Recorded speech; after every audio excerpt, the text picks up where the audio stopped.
since I just can't type in chat. But yeah, thanks for having me. Hello. How you doing, man? Good, good. How are you guys? Yeah, doing well. Are you new to the server? I know we are chatting earlier about testosterone and cholesterol. Are you new to the server? I think I've chatted to you before. Like 2 days ago, 1 day ago.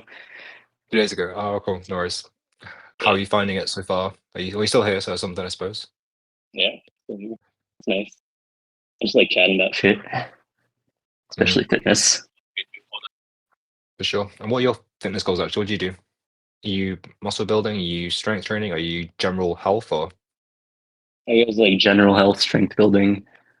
Mhm. Mostly, I mean, I work out at home, so mostly I just do pull-ups and like squats and shit, Okay, dips. cool. But yeah, Oh, nice. How long have you saying been I don't going want to for? be sitting there doing nothing. Yeah, for sure. How long have you been training for then? Like actively maybe 2 years, but like on and off Hmm. from I don't know, dude, since a kid. Siege. As a kid, I've been through like basic training, so it's just like all over the place. Okay, cool. Well, I'm glad you're in the server. If you have any questions, you can ask them now, or we can chat again in fitness later on. But really good to talk to you earlier, and glad to you're in the server, man. Oh yeah, thank you. Thank you Awesome. Hi, very Mimi, much, as well. Vlad. Hi, Mimi. How are you doing? Oh no, is Mimi here? Wait, no, I'm just kidding. Yeah, Hey Hello. Mimi's Mimi, how here. you doing? Happy Halloween weekend. Hi. Yeah, I went to the doctor Hmm. and she Positive. scheduled like a lot of cardiology exams and Hmm. psychiatry. Turbine. Sorry, I had to betray the English language for a second. But yeah, she told me, like, I explained to her the situation, and she told me, like, oh, I'm not gonna say ow! It's something mental. Bro, it's something mental right now. So, like, you know, yeah. She wants to see if it's nothing physical first, and then, Hmm. yeah.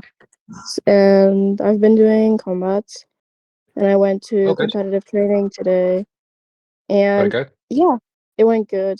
I mean, I had my situation, I almost passed out again. But then, of course, my teacher, because I'm not going to say the word to people, they're going to call me weird. Yeah, he handled it well. Hmm.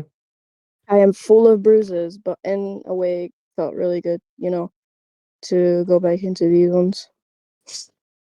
Yeah, that's my update for the week. I'm doing well, and I hope you guys are doing well too.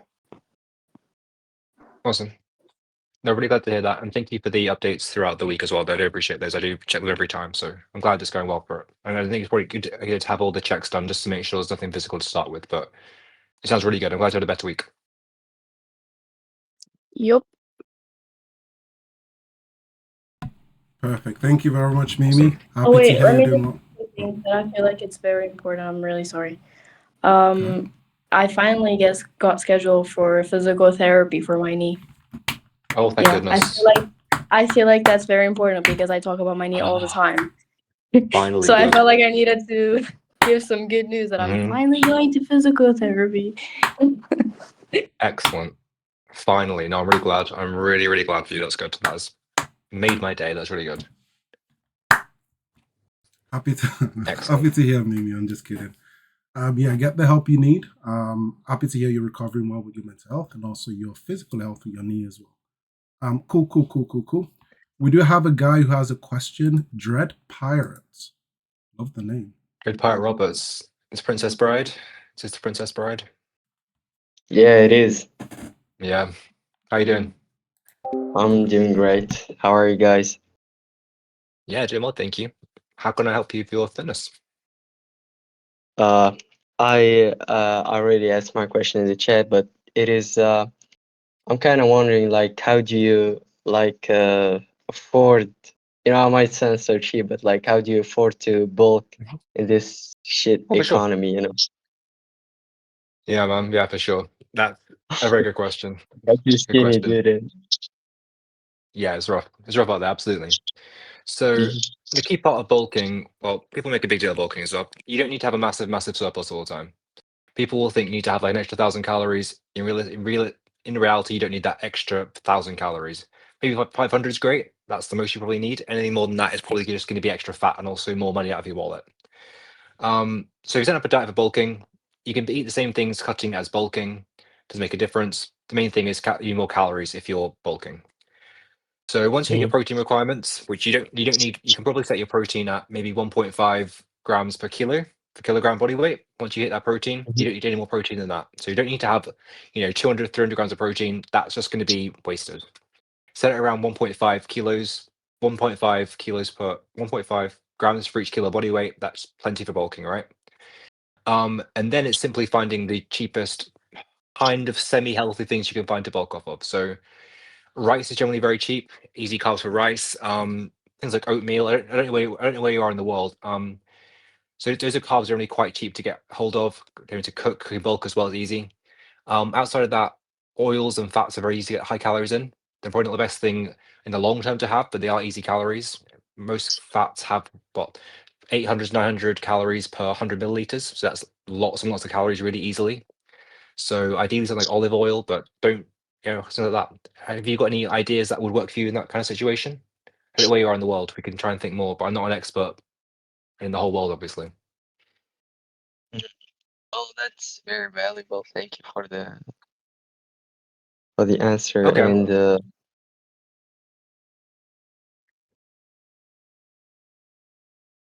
Sorry, you might have cut off there. Hopefully it was helpful. And also don't be afraid of things like bread. People think bread's really bad for you. In reality, it's not. If it's less processed, the better. But bread is always going to be easy calories to eat. It's going to be enjoyable. Don't worry about that.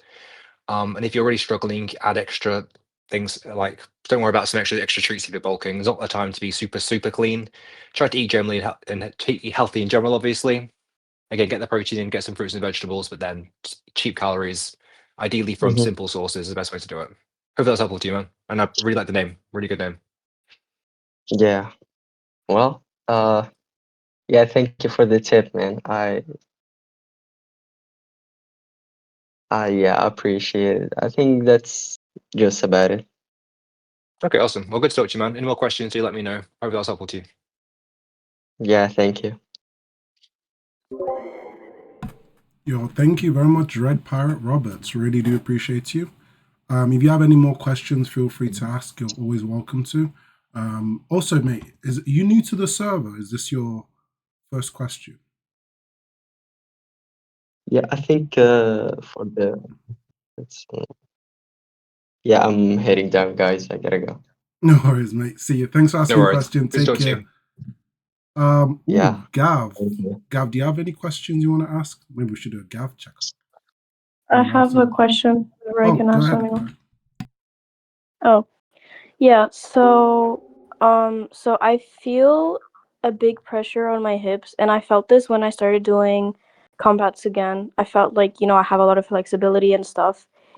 And ever since I started doing combats again, I felt like something is stuck, like every time I go to stretch, every time I do a high kick, it just feels like the pain is unbearable. And by saying unbearable is like when I pull my leg up, even just sitting down, just getting up, I feel like it's stuck. So then it's kind of hard for me because of course you do kicks and stuff, you have to put your leg up. So is there any type of exercises that you think I could do to like help it, like, because I honestly don't know what's wrong with it. I felt the pain for a long time, and even just doing regular things, it's been hurting. I don't think it's anything serious. I just feel like it's stuck because I randomly started doing combats again, so it might just feel a little bit more pressure than usual. So is there any exercises you think I should do to relieve the stress from the hips? Okay, interesting. Yeah, it sounds like you said, it doesn't sound like anything serious, but it could be like a hip flexor tightness slash issue, which almost everyone has, whether they know it or not. Anyone who works at a desk, anyone who doesn't work physically outside is going to have some sort of hip flexor tightness. I would say eat into the stretches. Stuff like working on a horse stance is really good. You slowly, and the key to anything with stretching is to relax into it and to slowly work the range of motions. The idea is kind of to treat stretching a bit like strength training. So push the range of motion a bit, get comfortable on the edge of it, and try to get stronger and increase your range of motion over time. You don't try to be super flexible unless that's your actual goal. but just to get stronger in the stretches, having extra stability of range of motion is always going to be valuable, just in case you do slip and go a bit further than you want to.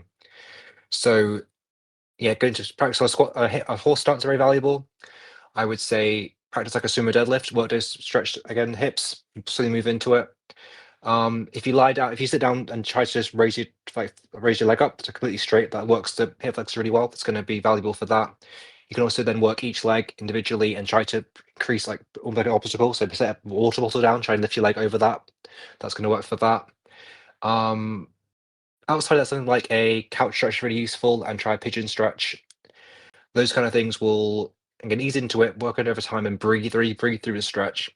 Hopefully that will help you release some tension for it. And outside of that, you can practice with just holding a deep squat position as well. That alone can help you stretch out your hips as well. And then try wider and wider stance and narrower stance. I find that releases my hips before things like front squats. As you know, as a certified old person now, I find it really valuable to work up the hip flexors like that. Try those out. Yeah, I was doing, because of course since I do taekwondo, we already have some like stretches made up, like we already know how to warm up, everything like that. And I was doing some stretches that I know of because, you know, I've been doing taekwondo for 9 years, so I already know stretches about my head. So I was doing some of them, and I felt like when I was doing them, I didn't feel like I was really like warming it up or stretching it, you know? I felt like it was pulling. Like when I did Okay. the stretch, felt like a random like harsh stab, but not something like that would be long. It would just be like harsh stab and stop, you know, like getting stabbed and then stop like instantly.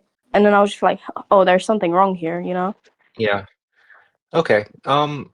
You may be trying to rush it a little bit too much. So I really breathe, go really slow, deep breaths in, deep breaths out. I do think relaxing into it, this whole Pavel kind of idea, just relaxing into stretching is really valuable for that. So I would say try again, really breathe into it. And if it's still this stabbing pain, we'll revisit it and talk about something else. Yeah. Also another thing, I don't know if you might know, but I'm gonna ask it anyways. You can So try. I have this thing with my ankles, yeah, where they twist really easily, like really, really easily. And I don't know if that's like I don't even know like if I need to like warm them up better, if there's something that I can do, because I was doing combats today and I'm gonna tell you, I twisted my ankle 20 times and I'm not even over exaggerating. Like every time I would do a jumping kick, every time my ankle would just go badly placed on the floor and it would just twist, you know. But it's not a twist where it like, you know, hurts really bad, but it's just a twist where you feel like it, you know, and then you fall, and then when you fall in taekwondo you lose points. And yeah, so it's kind of something that I also am trying to like figure out what I can do to like prevent that, because you know, like always twisting your ankle, like at first it can be something minor, you might not feel it, but after 20 times you're like my whole ankle is bruised. Like I would show you, but I don't want to show my feet on the internet, but it's like Probably for the literally best. completely bruised. And I didn't even know there's parts of my feet that I didn't even know you could bruise, like the under part. Like I'm being so dead as I was like, I didn't even notice them, but when I took off my shoes, I was like, what? How are these here? Like, how can you even bruise these parts? But you know, it's that like they don't hurt that much, but like your body senses it, your body knows, because if I have Yeah. these bruises, you know, it's because the body is feeling it. And then if it keeps happening, I might actually cause an injury. Yeah. Okay. Yeah, interesting. So generally what I do to strengthen a joint is to strengthen the muscles around it. That tends to work best for my clients. So if it's the ankle, it can be the muscles of the feet itself. There are some muscles going on in the feet, not many. And it'll be the calves as well. So if I were in your position, I would be working on some calf raises. I would do some toe raises, really get the reps in there, build some strength and stability there. I would practice some flexing side lateral as well. So just standing up, leaning to side with your legs straight. That can work the muscles in your ankles. Be gentle, of course, to start. But this is the kind of thing for stretching which is valuable and strengthening, because you want to be stronger in these range of motions in case you go a little bit too far.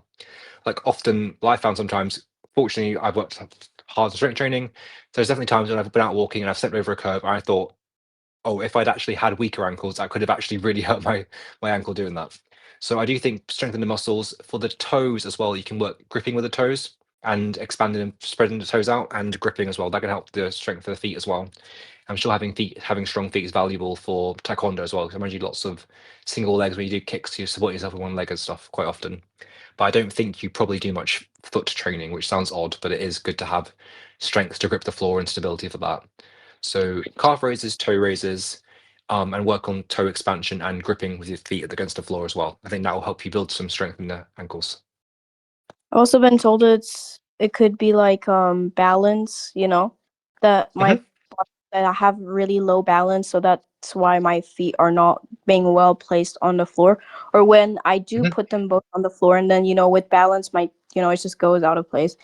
So I'm gonna look into exercises to do balance as well. Yeah, go ahead. It just feels like every time I'm injuring myself, I'm always injuring myself. I don't even know why. But that's what this is the thing that my I'm gonna call it's master, okay? But it's not weird. Yeah, it's fine. I understand. Yeah, it's called master. Your sensei, whatever. Yeah, that's the position in taekwondo. Yeah. Told me I haven't done combats in 2 years. It's normal that my body's gonna be really sensitive at the start, to impact. For example, I'm full of bruises today because this was my first competitive training after 2 years of completely not being hit. So it's totally normal for this to happen. And yeah, and I'm just trying to get better ways to not injure myself because nobody wants to be all bruised up. Nobody wants to look weird because it does look weird. But yeah, right now I don't have any more questions, but if I do, I will let you know. Thank you for entering. No problem. And I want to also quickly add, this is one of the extremely, extremely specific situations in which using a Bozu ball could actually be useful for you. So what Bozu ball is? It's like half a exercise ball on a platform. Yeah. So it's a massive meme in fitness, how people do squatting on Bozu balls and stuff, but it could actually be useful for you for doing different range of motion for your ankle. So if you can have access to an exercise ball like a Bozu ball, that could actually be a good way to work that range of motion and slowly get stronger in a controlled environment. Wait, you said squats?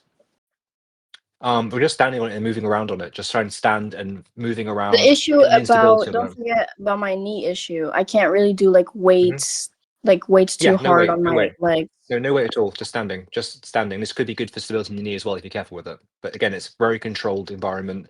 Has something to hold on to, but this could be a way to slowly introduce some instability into your, lower legs and build some strength in that range of motion.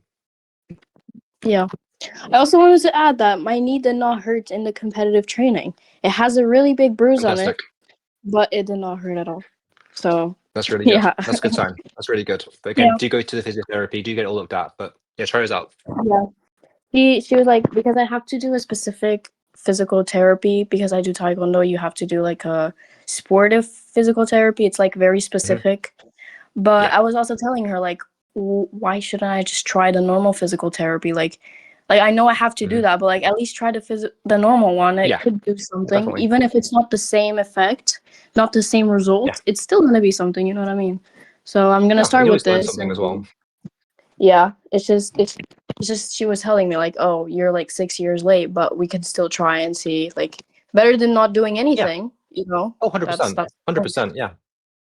100%. And I think you're right. You can learn something from anything anyway. So I think it's good to just, even if you know what doesn't work, it's something that's always valuable to learn things. All knowledge is precious after all. Yeah. Okay, awesome. Thanks, Mimi.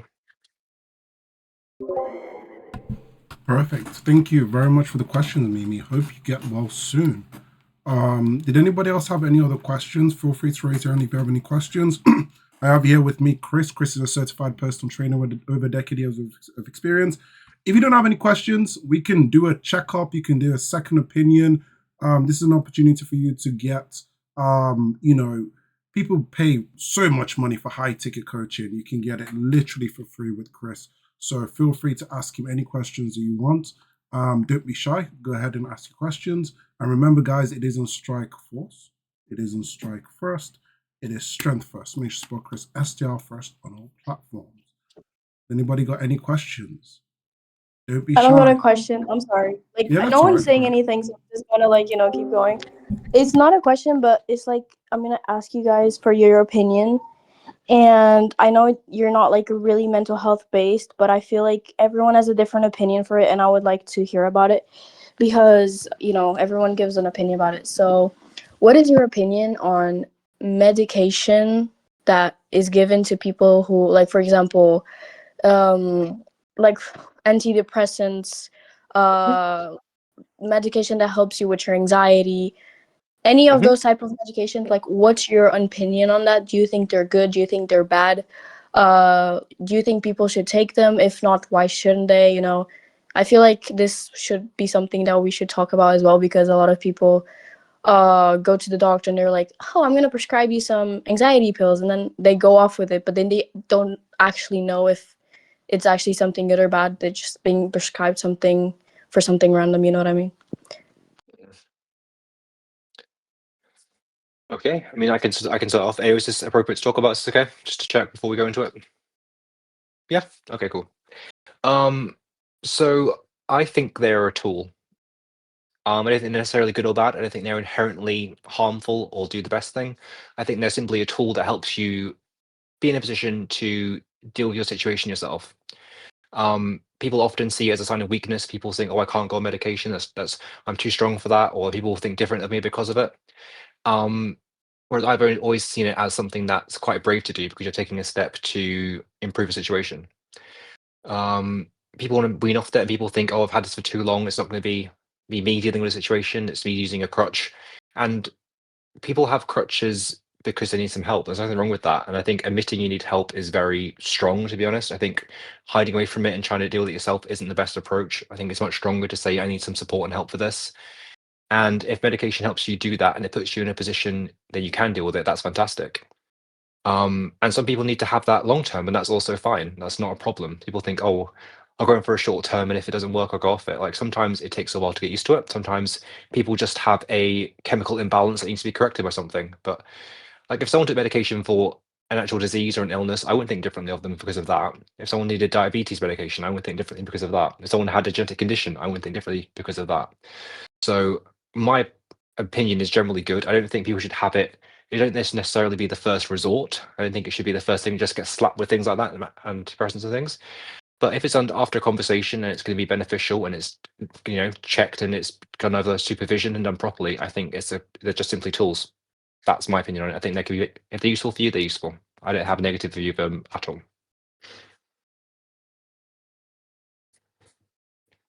That's my view anyway. I think it's over to you, Ayo. Perfect. Wait, you want to get my view as well? Hey, my view is toxic as fuck. No, just kidding. So close. I don't know. So it's close. a tricky one. Depression. What I would say first, and I do agree with obviously, if you need medication for anything, if you need medication for an illness, you need to get that medication. I do think nowadays we live in a day and age where people self-prescribe a lot. And all these medications are very addictive. There are certain things where the truth and the reality behind it is that that's life. People have been through that same problem that you're experiencing. I know a lot of people feel it, especially students, when it comes to deadlines and exams. They think the world is ending. They get depressed. They get seasonal depression. They get all these other things. The answer could just literally be school is stressful, right? But I do see a lot of people who make the mistake of self-prescribing. They start making things worse than it actually is. They get into their own head and they make things worse. So I'll probably say that before you do take any medication, you need to make sure it's prescribed by a medical professional and you're not self-prescribing from a YouTuber, a TikToker, a Redditor, or whatever. Because nowadays people do that. There are people who claim to be all sorts of bipolar, depressed, and all this other stuff. And it's literally because school is hard, right? The answer is your parents experienced it, your grandparents experienced it, and they probably experienced it a little bit more worse. So I do think that there's that. But I do also agree with Chris on the side that, there's no issue if you do have to take it, right? If you are, if you do have a chemical imbalance and you need, something to regulate and balance you out, there's no issues with that. But I do think that people need to be careful because a lot of these things are addictive and they can also have their side effects if abused. But yeah, that's probably what I'll say about that. Cool. The reason why I asked that What? I'm I just sorry. asking. What the? You didn't even let me finish the thing. The reason why I asked that is because, like, I have two opinions to it. You guys already know my situation. I already commented on it. And I totally hate taking them. Like, for someone who does take them, I truly hate them. I feel like I'm lower than everybody else because I'm having a little substance change my whole, I'm only happy because of it. I am only calm because of it, you know? But I also have the other side of, like, yeah, they're good. They're good because if you're not doing well in your life, they're going to help you. You know, they're there to help you. But also, along with, someone said it in chat, was it Harmy said it in chat, like, it's good if a professional gave it to you, as well as the therapy itself. So I think it's good when it's done like that. Abriel. But when it comes to, like, what A was saying, like the self-prescribing and the addiction and everything like that, I truly hate that. And I feel like sometimes you need to actually talk to someone who's taken them to be like, yeah, it's definitely not like that, because people take them. Like, I see people, like, in my school, and they're like, oh, I'm so sad, I'm so depressed, I'm gonna take antidepressants, I'm gonna take this medication, and I'm just sitting there, I'm thinking, like, trust me, you don't even want to take them. You don't want to, because you're gonna feel as if you're a whole different person. You're gonna feel like you don't know how to control your emotions. You know what I mean? So that's why I was asking. It's more like because of my situation, but also because I think it's like a general thing that's nowadays. It's like this type of medication is becoming more usual. It's becoming a everyday thing. Like, you talk to a person and they say they have depression out of nowhere, and then they're taking antidepressants, but they don't even have it on their, like, they don't even have that on their, like, they haven't been prescribed by a professional. They haven't been told by a Diagnosed. professional that diagnosed. I didn't remember the word. So then I was just asking because it's happening so much nowadays, and it's kind of sad, to be honest. Kind of sad because then they grow up and then they get addicted to those things, and then they get addicted to other things because they feel like those substances do good to them. And yeah, I feel like it's becoming a really hard thing. So I felt like asking it.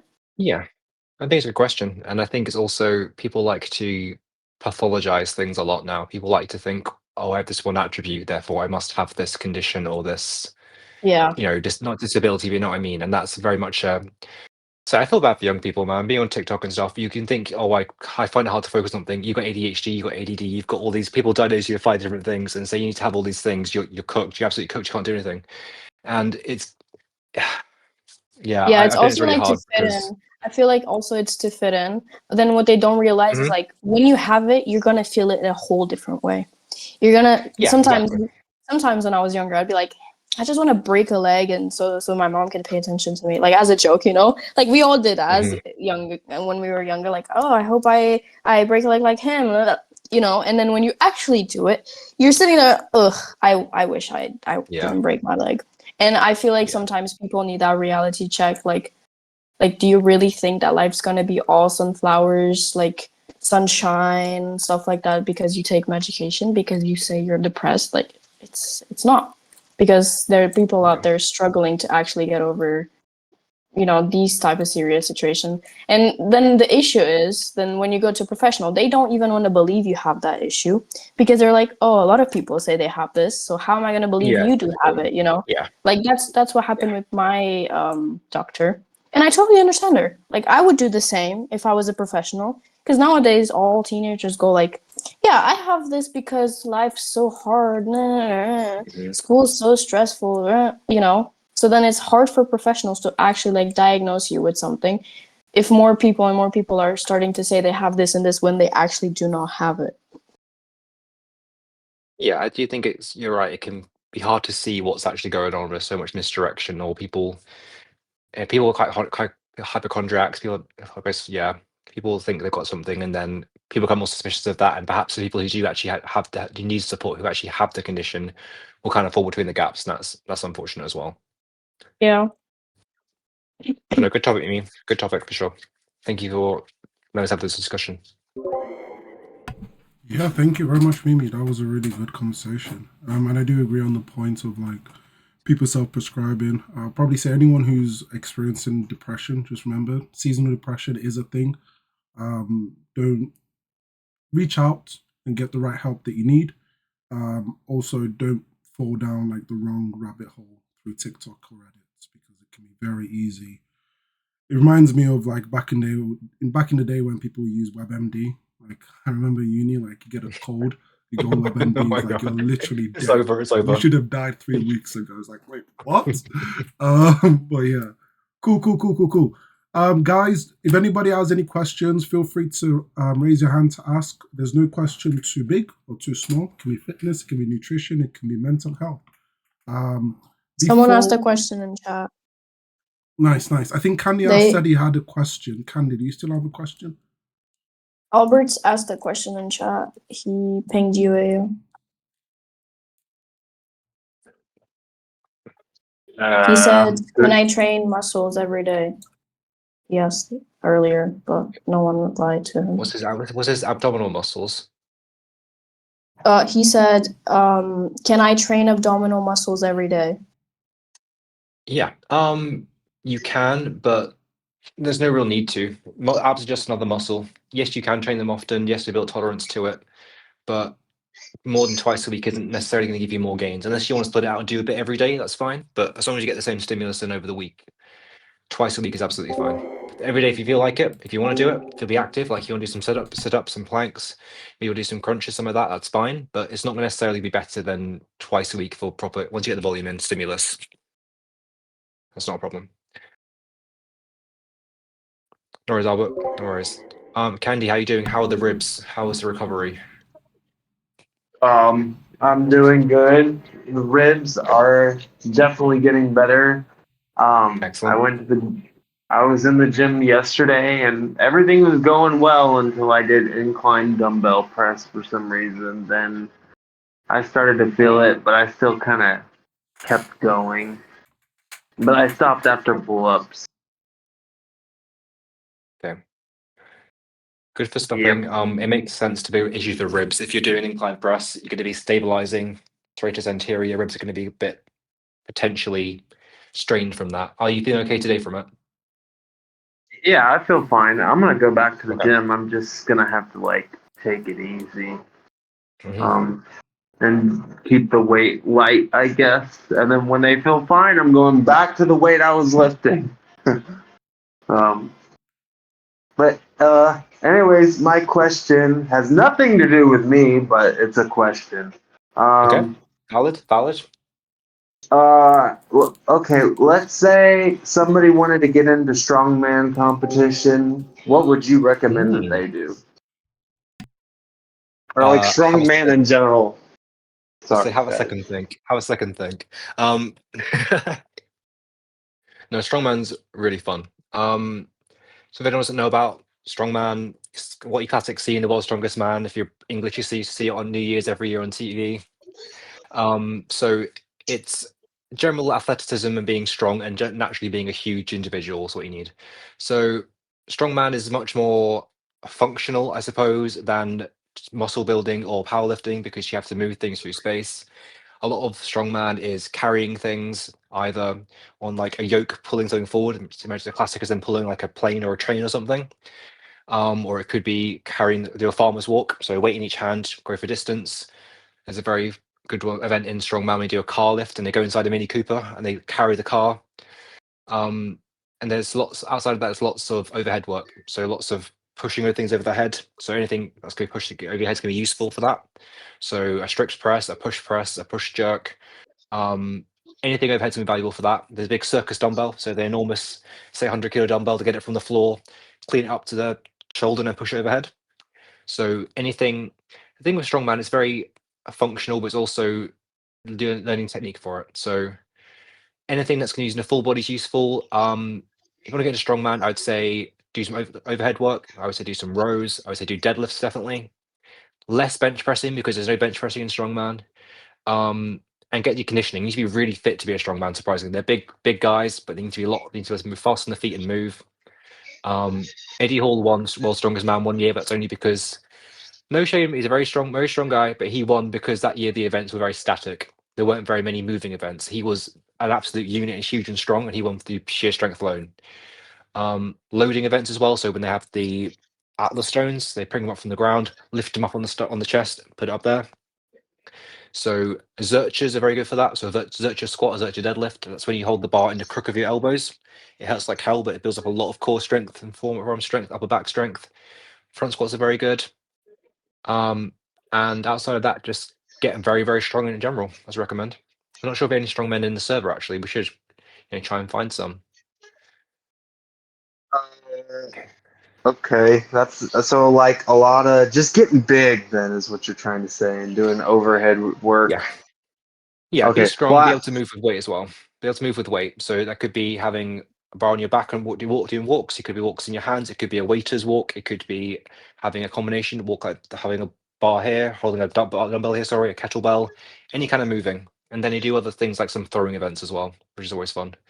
So the house could be like throwing a kettlebell for distance. It could be throwing it for height.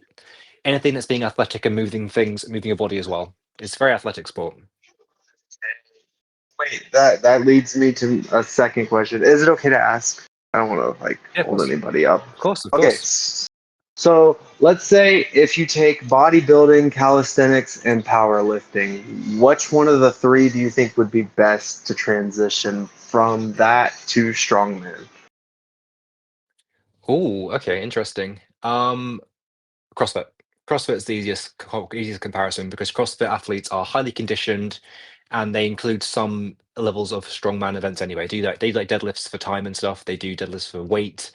And CrossFit athletes, whilst they get a lot of flack, are generally incredibly athletic and very strong and fit. So I do think CrossFit athletes would have the best crossover transition into it. Calisthenics could be good, but they're mainly bodyweight control, which is very impressive. It builds a great physique, it builds a lot of strength, but it's not going to transfer us directly into carrying the huge weights that strongmen do. Bodybuilding is good; you get very strong, but again, you're not really moving anything. You're not really moving yourself through space. You're not really moving things apart from you might do a deadlift, but you're not going to be doing the same level of overhead work or push pressing things like that. And powerlifters, they will have the base in strength. They can be good at squatting. They can be good at deadlifting. They're probably not as good at overhead press. They're also not going to be able to move through space, and they're all fat anyway and lazy. So no, Oh they're not going to dang! have they're not going to have the specified conditioning for it. Olympic lifters can be quite good because they're very good at overhead work and they're very good at squatting. But again, they're moving through space. So I do think CrossFit athletes have the best foundation to transition into strongman. That CrossFit is getting any kind of positivity because I've heard nothing but negativity. There we go. We try to But, balance it out. And I do say positive things sometimes. well, I mean, in general, it's not just you, Chris. It's like in the server. CrossFit is like, Oh yeah, I know. It's a lot of like, abuse. I know. yeah. But okay, well, that answers my question.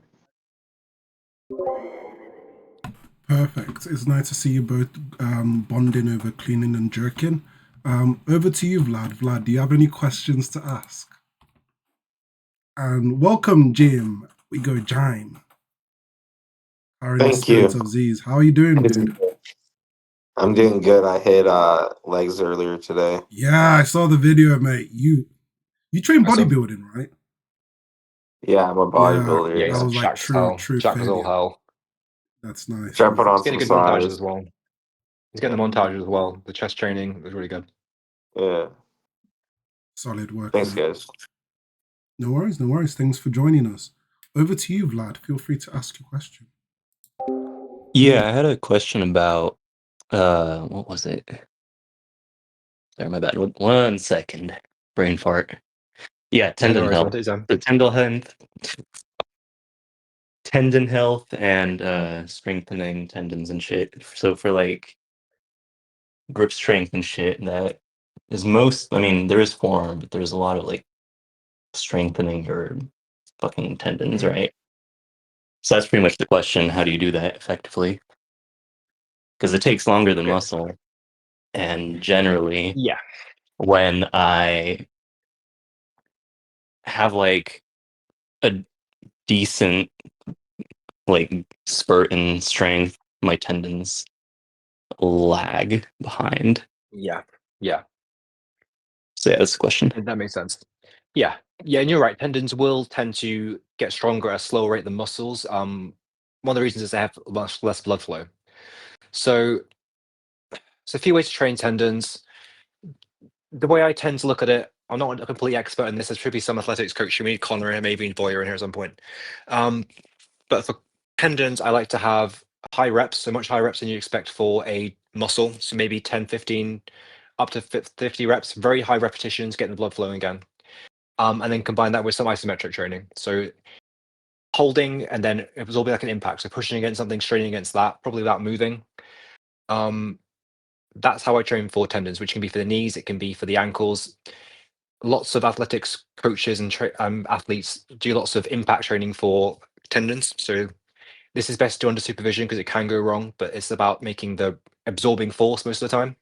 So it could be a loaded jump from a box and jumping down, absorbing that force.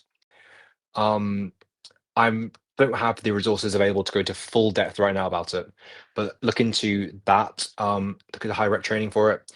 And if you train just about your grip training, is this grip for deadlifts or for like a pull up or any kind of specific grip training? Any sort of goals Mostly for grip? pull-ups, but yeah, I mean, for anything really, translates to anything, right? For sure. Yeah. I So mean, I grip know, has a few. yeah, I mean, I get how to Okay. train it. And the longer my dead hangs are, the longer I can hold on to something, right? But Yeah. yeah, Also look at grip in a couple of ways because grip, whilst there's a few forms of grip strength basically. So like you said, there's the holding strength for time.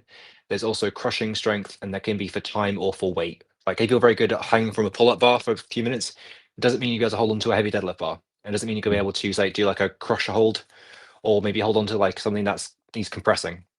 yeah, I got So it as well. yeah. Yeah. So I would work all those kinds of strength, and also I'd work on some sort of expanding the hand as well. Always talk about training the grip. It's always about closing the hand. But if you get like even just elastic bands and work on expanding the hands as well, work those muscles, the extensor muscles in the hands. I find that Mhm. makes a massive difference for the strength potential for the grip because I think we focus on gripping hard. Obviously, the flexing there. If you get the finger extended as well, that's a great way to give yourself some extra. It's weird, but I think sometimes having limited extensor strength can limit your actual compression holding strength. So I work on that as well. It makes sense. I didn't even think about that. Yeah, well, it's something more kind of common, so worth thinking about. And then also look at like a pinch strength as well, pinching. So between two dumbbells, like two plates, hold like that instead, like holding maybe, and then work to adding a small plate in between. Do that for weight and for time as well. That's a great way to build a lot of pinch strength as well, which is a bit different to the same as holding strength. And you can do things like sand buckets or like rice if you want. I don't think that's the best thing to do, but it can be a bit therapeutic on the hands. Yeah, and then obviously the forearm work you can do wrist curls, you can do reverse wrist curls, you can do hammer curls as well. All that's going to build the lower arm, which is going to build strength in the grip as well. So hopefully that's a few things to work on for that. You know anything about like diet for that? Like, for muscle, it's always like eat protein, carbs and protein, energy. It's gonna be the same diet. It's gonna be the same diet. It's Okay. not gonna be different for that. You do new material. So you can need the protein, you need the carbs to shuttle it as well to the site as well. So and hydration, water, obviously. And I have to say, eat your greens, vegetables, fruit stuff as well. It's always gonna be a rich, nutritionally dense diet. Dense in vitamins and minerals as well. Is always going to be a healthier, stronger person as well. Have to say it every time. Sorry, have to say it. Yeah, no, I know. Makes sense. Yeah, I mean, yeah, I think that was all I had. Okay, awesome. Good to talk to you, man. Hope to talk to you again very soon. Yo, thanks very much for the question, Vlad. Really do appreciate you. I've just seen someone with the sickest profile picture. It's Zorro in a Celtics. Hey, the weeb in me is loving it. Iron Longs, bro. If you do have any questions or have anything you want to talk about, you get the special opportunity because that profile picture is fire. If not, it's all right. Thanks for joining the podcast. Cool. Does anybody else have any other questions? Feel free to ask your questions. Don't be shy. I have here with me Chris. Chris is a certified personal trainer with over a decade worth of experience. We've also got Jaime living through the spirits of Z's. If anyone still remembers Z's? I wonder if Z's is one of What do those you mean? people who've just transcended the meme. Sorry, He mate. What were you saying? transcends. He transcends. Veni vidi vici. What? Hello? Testing mic 1, 2. Try me there. For who? No, Jaime. You. It says I a said word in the this is meeting. pretty sick. Sorry, mate. Repeat that. I rudely interrupted you. I said this is pretty sick. That's all I said. Ah, okay. Thanks for the Yeah. compliments. No questions here. No problem, bro. Cool. Guys, thank you very much. Candy, do you have any other questions? Don't be shy. Ask your questions. It can even be a clarification on something. If it's something you want to get an insight from Chris. Or we can go to the Reddit questions. And there's a lot of you here, so you're just listening in. Don't be shy. I do have a question. Now, Oh, and it's God. good that Jaime is here. Now, I was Okay. watching a documentary about like the classic bodybuilders, and they said something where I was shocked. They said that deadlifting isn't effective for bodybuilding. Now, this is not me saying it. Is that true? Why would they say that? Is it a meme? I don't know. But I was just doing my research into the culture of bodybuilding. And I forgot who said it. Was it Jay Cutler? One of them said it. I'm not too sure. So, what's your stance on it, Jaime, as well? Since you also do bodybuilding, what do you guys have to say? And if you don't know, you don't know. I mean, I'm going to hand over to Joan for this one, but I do want to say Jay Cutler is not a classic bodybuilder. But over to Joan. Well, yeah, I would say like the most simplest breakdown of like why that is because bodybuilders typically respond to um, targeted training with more isolation movements a lot better than like heavy compound movements where there's a lot of CNS fatigue, right? Because of the frequency of which most bodybuilders train at and what their goals are specifically. So, Yeah, I think you kind of nailed that for that. So I think deadlifts are a good exercise. I don't think they're the best hypertrophy movement in general. Like James said, because it creates a lot of fatigue. And also, if you're doing a body part split, it's quite hard to fit deadlifts in because you're doing lots of lower back work, you're doing some glute work, you're doing some hamstring work, you're doing some upper back work and supporting. So it doesn't fit neatly into a split. Some people will say the opposite to you and say deadlifts are great. They'll cite Ronnie Coleman, they'll say Johnny Jackson. These guys were the strongest guys. They were some of the biggest guys. But I don't think deadlifts are the best bodybuilding movement. I think as a functional movement, I think they're very good. I think everyone should be able to deadlift. I think it's my favorite exercise, but I don't put it in everyone's training for building muscle because it doesn't fit neatly. And because if I'm trying to target the upper back, for example, there's much better ways to target the upper back than doing a deadlift. If I want to train the lower back, there's more targeted ways to train it without the fatigue than a deadlift. If I want to train the glutes or the hamstrings, there are ways to train it without the deadlift. So unfortunately, its main strength is what also its main weakness for hypertrophy. Really, it trains so many body parts, which is great, but it also means they don't get all worked to the same degree, and it's harder to zone in and really focus on the muscle and give that the stimulus it needs to grow from a deadlift. It's very general, which is good for some people, and for a beginner, it's great. For people who are trying to get strong, if they're just for general fitness or just starting, it's really good. But for hypertrophy, it's probably not the best movement for it, unfortunately. Again, I love deadlifts of all sorts, so it's not me and deadlift. This is just my bodybuilder deadlift perspective. And Giant, please correct me if I got any of that wrong. no, I'd say that's pretty spot on. Oh, thank God. Perfect. I do have a similar question, and I hope you don't give a similar answer. So I was also watching another documentary, and this was for Olympic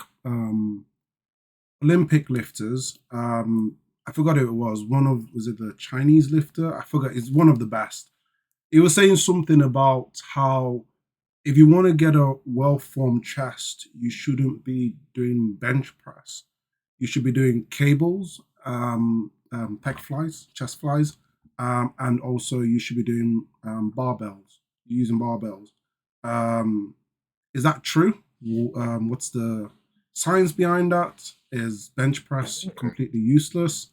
And also, don't shoot the messenger. There you go. That's another question. Okay, I'll let Jan go again first, and I'll go on So, the coattails after. So I would say this is the same reason I don't do it personally. Bench press, that is, barbell. I prioritize like heavy incline movements for chest development. That's because most people, including myself, have more like upper chest kind of to fill than like their lower pec, right? And that's going to give more shape in a bodybuilding context as well, in the side chest and things like that, right? But with the bench press, there's no like significant shoulder adduction where there's two main functions of the pec. Correct me if I'm wrong. There's like the extension of the arm, and then there's shoulder adduction, right? And with the barbell bench press, there's no significant, in my opinion, there's no significant shoulder adduction, right? So you're not really even hitting that second function of the pec. It's my belief too that with heavy dumbbell incline, I can work both functions of the pec while prioritizing the upper chest, which is my main goal from a bodybuilding context, and then a lot of other bodybuilders too. Yeah, strong answer from Jai. And yeah, it's the shoulder flexion, like croissants, heavily put. So the function of the pec. I'm repeating a bit here. I guess fine. Right. So shoulder flexion, chest functions are shoulder flexion and horizontal shoulder adduction. So I've personally retired from barbell bench, and my chest grew a lot more after that. I definitely had a strong powerlifter streak in me still. But the barbell bench press is a good movement, but there are definitely deficiencies for growing chest. One thing is the range of motion stops. You're obviously physically limited by your chest. Most powerlifters lift with quite an arch as well, so you're trying to explore the range of motion. So that's going to limit the ability to use chest really. And also the barbell bench, whilst it's a great movement, you can add a lot of weight, it's a lot of fun. You can build stimulus through that. You're also limited by supporting muscles a lot. So your back, especially if you've got a weak back, you can't bench press very well. You're going to crumble as you do it. You may have lower back issues. You may have stability issues. You could fall. You could slip. Your back, if your feet aren't grounded, it's going to limit your ability to use your chest properly. Also, you've recently probably seen on TikTok guys like TNF say you don't use any pressing movement at all. I think that can be true to say you necessarily need a chest movement. I think flies, like a crossover or a fly, a low to high chest fly, or just a general pec deck machine, that can fully develop your chest if you want. But I do think in almost every single case, you'll get some benefit from doing in some sort of pressing movement. My preference is an incline chest press machine with a neutral grip, close grip. Like James said, it's going to help hit the upper chest fibers a lot more. And the bench press, whilst it's good, builds a lot of strength. I found bench press what mostly build up my triceps. My lateral triceps got really strong from bench press. My chest didn't grow at all, like at all. I got stronger shoulders, I got stronger arms, but I didn't actually build my chest up. When I started doing more pec deck, so formation without my grip, and doing some close grip incline machine, that's what helped my chest grow a lot. That's going to help the function of it. And like James said, you want to work the upper chest. Hardly anyone has a weak lower chest. If you do any bench pressing at any point for a significant amount of time, you're going to have some lower chest development. You're going to have much more filled out. People say it's like the Roman soldier breastplate look. If you've got upper chest development, more squared, more masculine and squared off look. That's my thoughts on it. I retired from bench press a long time ago, and my chest has never been better, having retired from it.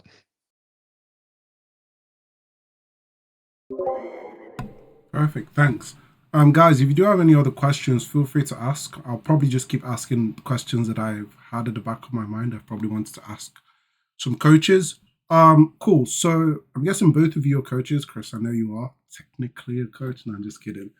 So I was speaking to the owner of my gym, who's also a coach, and he also trains guys to go to bodybuilding competition.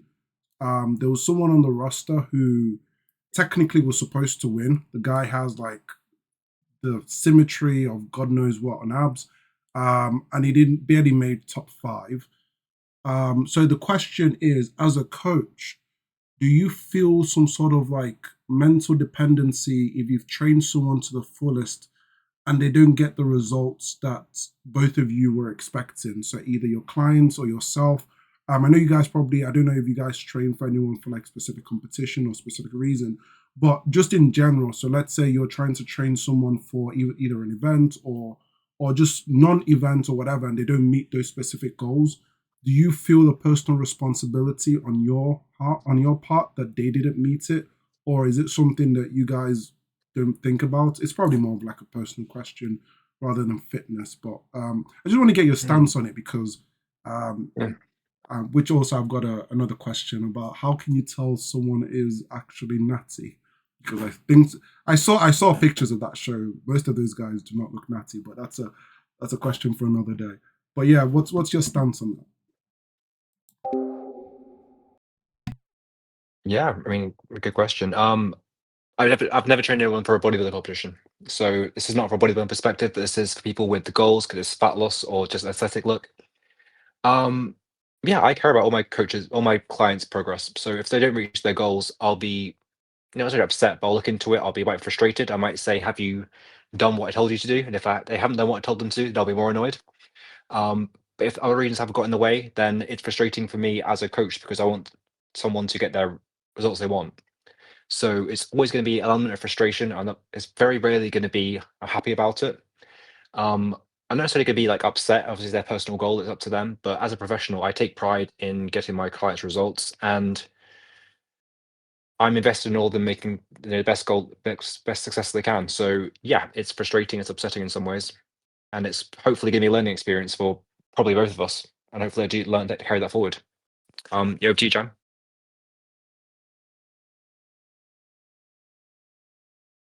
Yeah, so like I've done 2 shows, and for my first show, I definitely didn't come as conditioned as I wanted to, and I kind of got a kind of introductory into what like bodybuilding was kind of all about. And then from there, for my second show, I had a better showing in which I prepared more properly and did all the things I was told to do, more or less. So a lot of it really just comes down to like how much you're willing to do compared to like your competitors in a competition like that. Because at the end of the day, if you're willing to do like that extra cardio or adhere to the caloric deficit that you're striving for better, you're going to get better results than your competitor, right? So with that, like I think as a coach, I wouldn't take things too personally, and but I'd also be willing to like point out areas of opportunity moving forward as well. So with that, I think that basically sums it up. Yeah. I think that's a good response, and also important factor of it depends on what the coaches are. The judges are at the day. Like you cannot guarantee what a certain judge is looking for bodybuilding. There's going to be guidelines, but some judges are going to reward some elements more than others. Some may respect leanness more, some may respect size more, and some may be more say into the posing side of it. So you can't really control that for bodybuilding. Like training for someone for sports, you can't control if the referee has a bad day. You can't guarantee who else shows up to a bodybuilding competition. So a lot of that is just down to how you perform and trying to get rid of as much randomness as possible. But if some freak shows up for bodybuilding out of nowhere, you never heard of before, he just absolutely blows you out of the water. You can't really do much about that apart from learn and try and do better. Like you can't take that personally, like James said.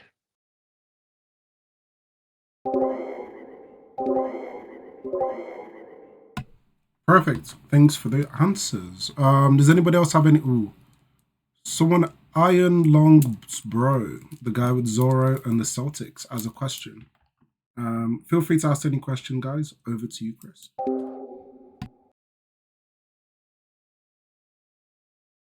Okay, we text-based question here. So Iron Longsborough says, is there a need to do a maintenance break after cutting for 3 months? I've lost 8% body weight in the 3 months and I've started the maintenance period for 6 weeks, but do I even need to do this? I'm still pretty high percentage body fat. If you lost 8% over 3 months, that's what, 12, 14 weeks. I don't think you need to. If you're happy and you don't feel like you need to, I wouldn't do out of obligation. If you're feeling okay functioning wise, your training is still fine, energy levels are okay, you could do if you want to, if you want a mental break, but I don't think you would necessarily need it. What do you think, Jan? I think it really depends on what your starting point is. Because if you're starting at like, you know, 15, you got down to 7, that'd be different than like, I don't know, 20 to 12 or 25 to like 18 or 17. I think he said he's still a pretty high body fat percentage, so I imagine it's Oh, probably okay. 15 plus. Okay, then yeah, that's probably fine. Then you probably don't need to do like a big maintenance or anything like that.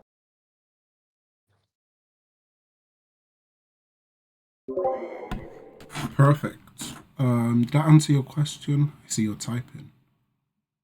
And whilst you're doing that, I will get the Reddit questions open. You guys excited? It's Reddit time. Oh, Chris I'm is. scared. He's I'm scared. leaping off it. Oh, I'm scared as well, man. I'm the one screen sharing. But I've got 3 questions open just to be safe.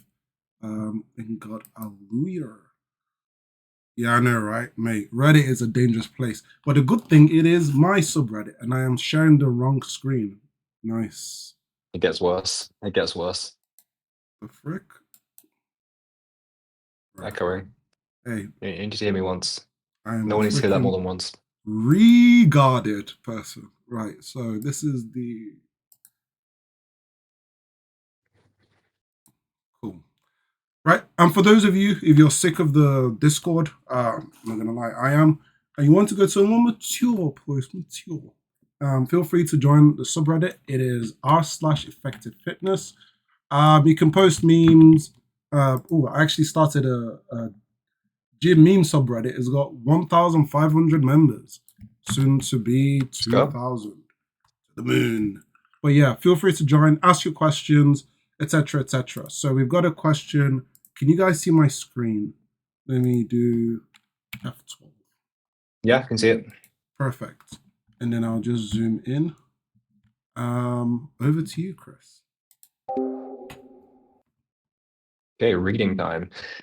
If I run a quarter mile every day for a week, and then add a quarter mile each week, example, week 1, 0.25 miles, week 2, 0.5 miles, so on, would I be able to run non-stop 2 mile after 8 weeks, starting as a non-runner? I'd like to quickly build my endurance. Is this a good way? If you had corporate, yeah, I think that would be very easily done, to be honest. I would start easy to make. It does depend on how fast you run that quarter of a mile. Obviously, if you're very unfit as a non-runner, but this is a very slow form of, I guess, progressive overload. Yeah, very reasonable. Very reasonable to be able to run 2 miles after 8 weeks. I think that's a very moderate way to do it. If you're doing 2.25 miles a day, yeah, absolutely fine. I don't know why you couldn't be able to do that.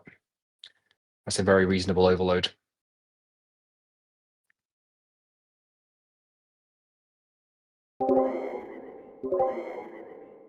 Cool. Jeremy, did you want to give an insight? If not, it's all right. Oh, we've got one that you both will like. Bench increase. I think that's great. Let me... Okay, well, as we both say we don't bench press anymore, this is perfect. Right, so bench increase. I've been working out for over a year and I just hit a PR of 230 pounds, presumably, on bench, so about 105 kilos. Nice. How do I get better at bench? What programs are you all using or used in the past? I'm hoping to get to 250 before the end of 2025. Thanks, Reddit. Please help me out. Okay, so this is really not much information, but bench pressing is a skill. So as the great Boris Shako says, to press a lot, you have to press a lot, which means frequency is generally useful for this. It'd be useful to know something about the program for this, because just saying I got to 230 bench is good, but we don't know body weight, we don't know how much frequency they're doing, we don't know how much volume they're doing. So it's really hard to give specific advice for this, or even their body weight. So if they weigh, for example, if they weigh 230 pounds, it's a decent lift. If you weigh 150 pounds, you get to 230 pounds bench press. It's a much more impressive lift. The easiest way to increase the bench press is to gain weight, honestly. The easiest way to increase the bench press is just to eat extra weight, extra fat, extra weight. You lift more weight on the bench press. That's how it goes. But a more useful advice, I would say, aim to bench twice a week. High proof, by the way. I see you. I would say aim to bench at least twice a week. I would say aim to get practice technique form, work on the form for it. I would say work up to a conservative, maybe a triple or a set of 5. Maybe the 5 the first day, maybe a conservative triple the next day in the week, as in like a Tuesday or a Thursday. Don't do consecutive days. And accessory work, I would say general hypertrophy work. So Work the chest, work the arms, work the shoulders. Don't forget to stability in the back. And I would have a linear progression for the set of 5 and set of 3 over the next 3 or 4 weeks, adding maybe half a kilo each time, starting quite conservative, building the muscles up around it, and having a surplus to gain a bit of weight. That's probably the most simple way to get stronger in the bench, up to 250 by the end of 2025. What are your thoughts, Jem?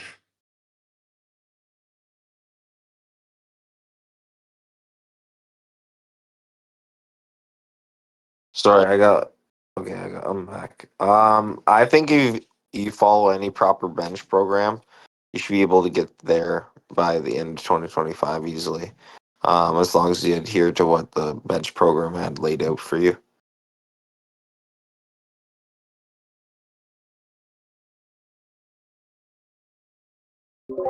For sure. And Poof, there's no reason to do it before a run. If you're out for a run, that's probably just fine. As long as you're running inside, it's less acceptable. If you're outside, it's fine. Just carry on. Giving a whole new meaning to Poof, obviously. I didn't even think it's a real question, mate.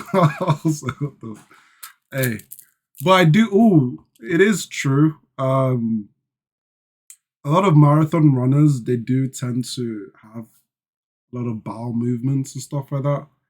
So I've just thought of a good question. How, and if you guys don't know, it's all right. How can someone who is running for long distance, obviously the answer would make sense, to go just before, but if you're running long distance, 30 minutes, maybe an hour, especially if it's like a marathon and stuff like that, how do you handle those situations, or how can you prevent those situations? No, man, ask Boyer. Boyer will know this one. I The can't answer comment diapers. on this one, I'm afraid. Diapers or bushes, right? Cool. Wrong person to ask, right? Hey, Poof. And she is gone. Thanks for derailing the podcast. Appreciate the appearance. Cool. Now we've got one of our favorites. It is a workout routine review. Yay! So I'll send a link just to make life a lot easier. So program for strength/explosive stamina. Hey, with what we've been talking about, thank God I didn't say explosive. Anyway, right, there you go. This looks familiar. Wait, have you done this before? I haven't Well, if you ticked scroll it. down a little bit. Oh, you've answered this. Jesus Christ. Bro, yeah. Also, extensively as personal well, to be fair. trainers in the server. Well, to be honest, I would much rather have Chris monopolizing it. There is an opportunity. You know how easy it is? Listen, when I started, I'm just going to go sidetrack for a bit. Like, all you coaches that aren't using social media to grow your audience so fast, I started this second subreddit, wherever it is. This one. Like, I told you when I was creating it or something. And all you just have to do. Wait, what is this? The frick? Top all time. We had one that went viral. All you just have to do is just post consistently. I'm about to have like God knows how many subreddits that's over. Even the main one is about to reach 70K. Like, guys, this isn't. You know what? I should probably have a seminar to explain these things. It's like a textbook. Probably And you should can at be least. sleeping while these things grow. I sleep a lot. So, hey, if you're a personal trainer, you need help, all of that's for free. I don't need anything from you guys. Yeah, the Reddit. Just get the Reddit tag, help people out in the subreddit. Otherwise, Chris will just monopolize the entire. But I do see some of these people help. Yeah. That's why I like Reddit, or at least the subreddit I've created. Help each other. Yeah, they just help each other. I have no idea who any of these people are, which is pretty cool. I hate when. Oh, Just do got you to be want to careful see the people helping helpful. Do you want to see the DJ Khaled? That's the only thing. Go on, see the controversy. Go on. Controversy. Well, we'll do it after. I'll load this up so you can see the routine. Actually, you can just respond with I hope these people eventually see these videos. It's kind of weird doing the stream and they never see it. But you can just respond with your response while I pull up that DJ Khaled post.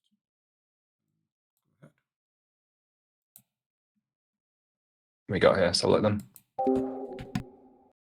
Oh, this one, right. Yeah, so this is a very ambitious program The guy's quite big and quite heavy as well. He wants to avoid deadlifts. The program is well-meaning, but there's too much crossover exercises. There's too much of the same exercises, too repetitive. The exercises are too short, and it's kind of a CrossFitized kind of approach to athleticism, which is not very good for actually building it. People need to remember for CrossFit, the actual competitions are generally different to how they train. A lot of off-season CrossFitters actually do Olympic weightlifting. They do lots of powerlifting in the meantime. They do the CrossFit competitions to compete. They don't necessarily train that way. So I wrote a quite extensive response to it. This program lacks rest. 30 seconds isn't enough to be explosive. They do lots of high intensity interval training, but there's no actual slow and steady building the base training. So no zone 2 or zone 3. I know zone 2 is meant to be vaulted and terrible, but I still think it has a place in people's training if they have enough time for it. The scheduling is not great. It's too much conflicting exercises. It's too busy, too many exercises in a row that are going to impede your performance. So split it up for resting, like I suggested.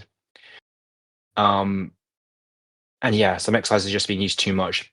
In conditioning, people love kettlebells, people love push presses, people love swings. It's fine, but it's nothing special. And doing the same thing again and again in the week is just going to lead to some issues over time, overuse. So well-meaning, but it does need some work, essentially.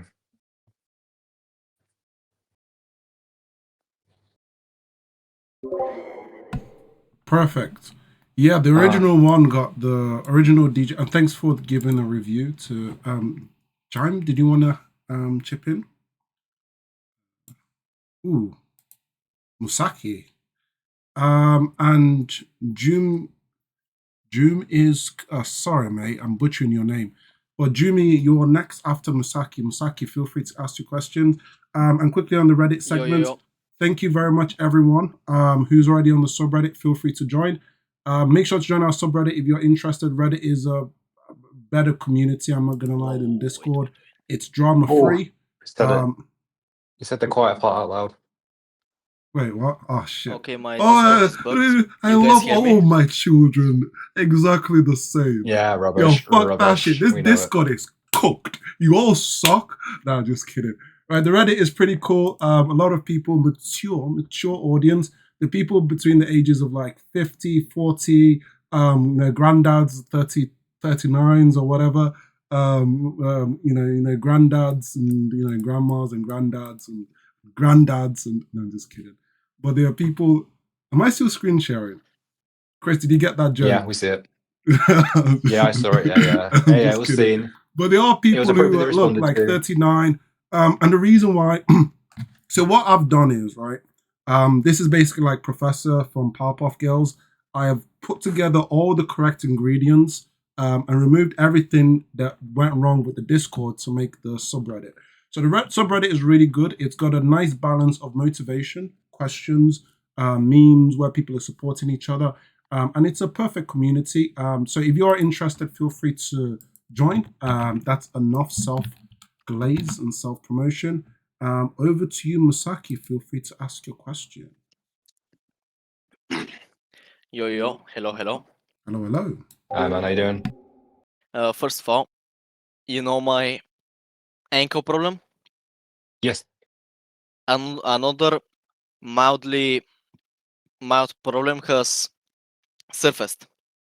Sometimes, maybe at most, on average, 1 time a week, when I step on my right knee, only on my right knee, I get like a shock, when you, let's say, you hit your elbow somewhere, that shock.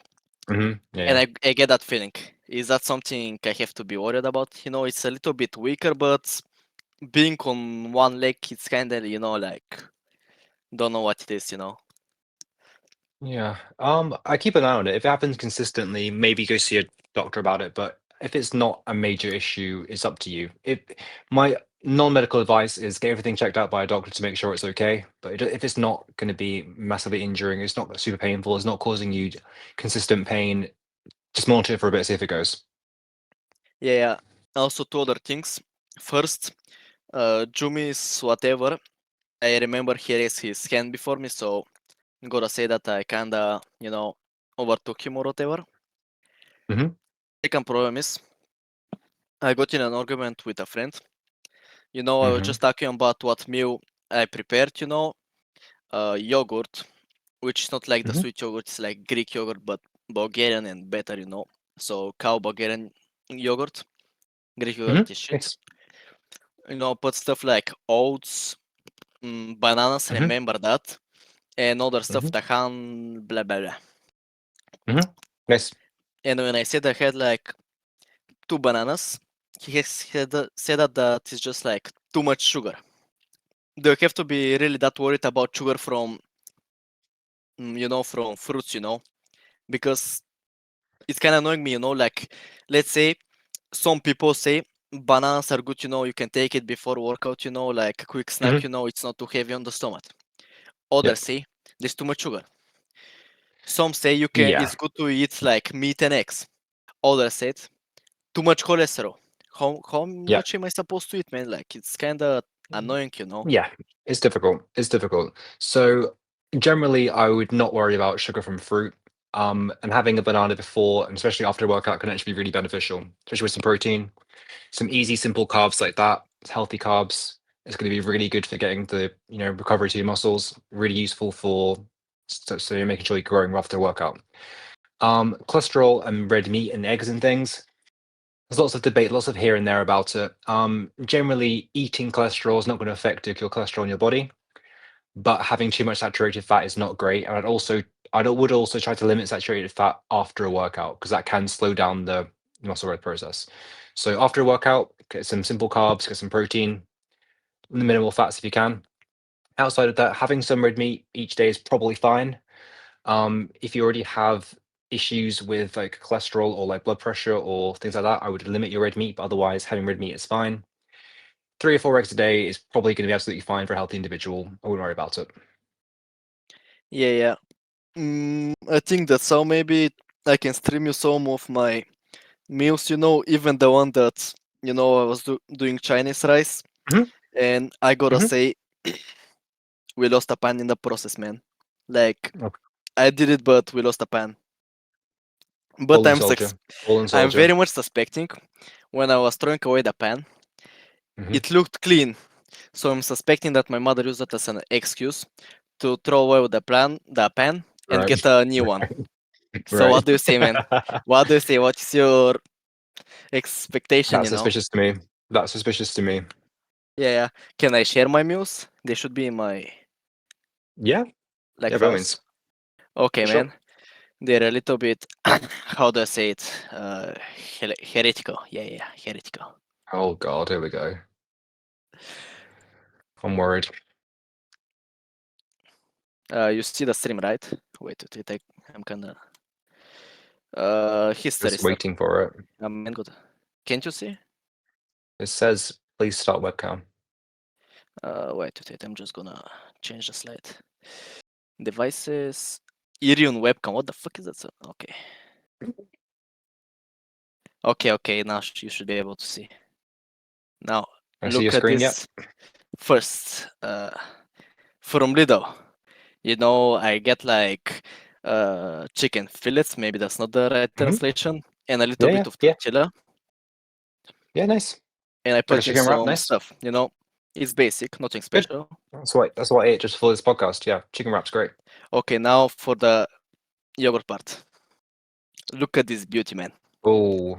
Fucking, I forgot the. Is that a bowl? Is that on a plate or a bowl? That's like a big bowl, I could go for a bigger one, but we're going like God. heavyweight at this point, Yeah.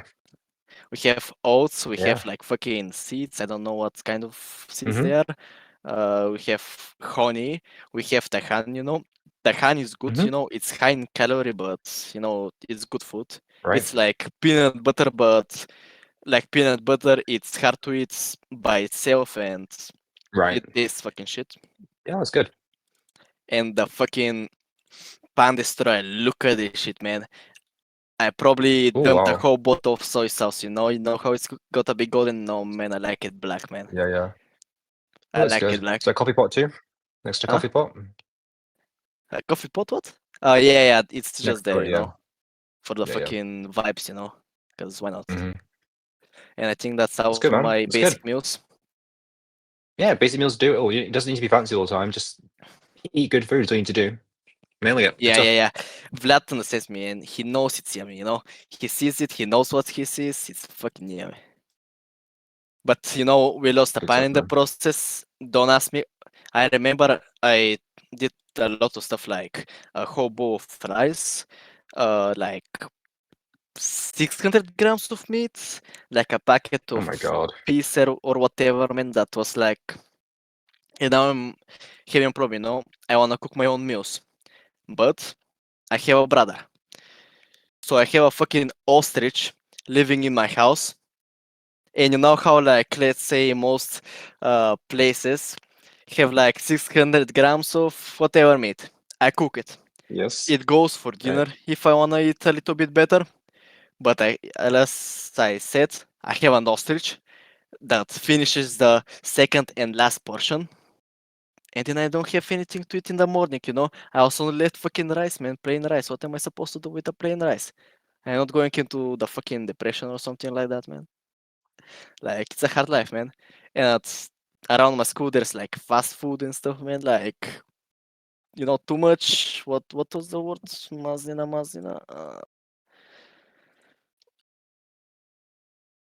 You know, too much fat, stuff like that. You know. Right. So No, I get you, man. It's struggle. yeah. I also no, what the okay, another word that I don't remember. I like rice with what was fide with noodles or something like that. It's a nice combo. So okay, I think this is That's all good, for me. man. So I'm probably gonna mute myself. If I'm gonna stay, I'm gonna stay. If I'm not, I'm not. It's all good, man. Appreciate talking to you. Talk to you again soon, yeah? Yeah, thanks Have for you the said mute yourself? question, mate. You're absolutely hilarious. Yeah, feel free to ask any question anytime you want to. And also, your brother being an ostrich, I think I might be like your brother. I'm not gonna lie. I might cook like you, but I might be like your brother because whenever there's Look, food man, around, respectfully, I'm bad at cooking, man. I'm just like doing whatever. When I was cooking that rice, I forgot one main part.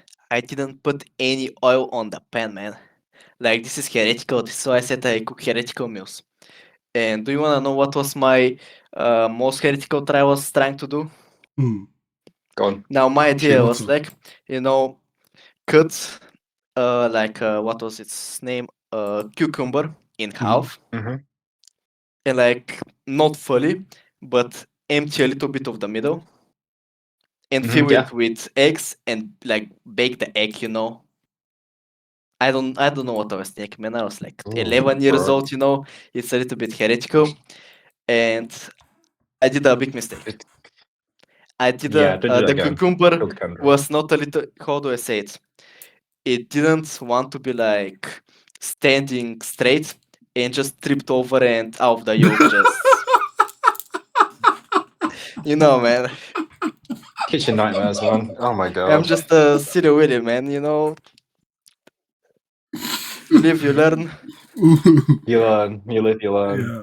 Yes. Don't worry, mate. I've done stuff like that. Like, you know, I wanted to eat pizza, and I've had like cheese, bread, sausages, and I was like, "Hey, gonna make pizza some way. Just get the bread." Just remember, if your microwave starts smoking, it's likely that you have forgotten to put out the metal fork out of the cup. So, Yeah. Mate, if we that's were good to housemates, remember. we will burn the entire city down. I swear to God. But yeah, Yeah, man. I would not share with you guys. Thank you very much for the I would question, not share with Saki. you It's guys. a pleasure speaking to you. Yeah.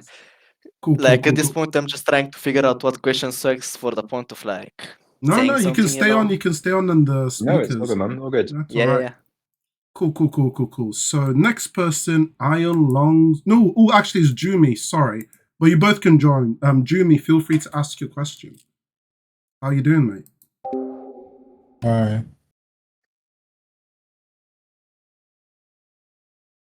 Hello. Hello. Oh, wait. I remember. Wait, Jumi, are you the guy about the height question? No. No. Okay, cool.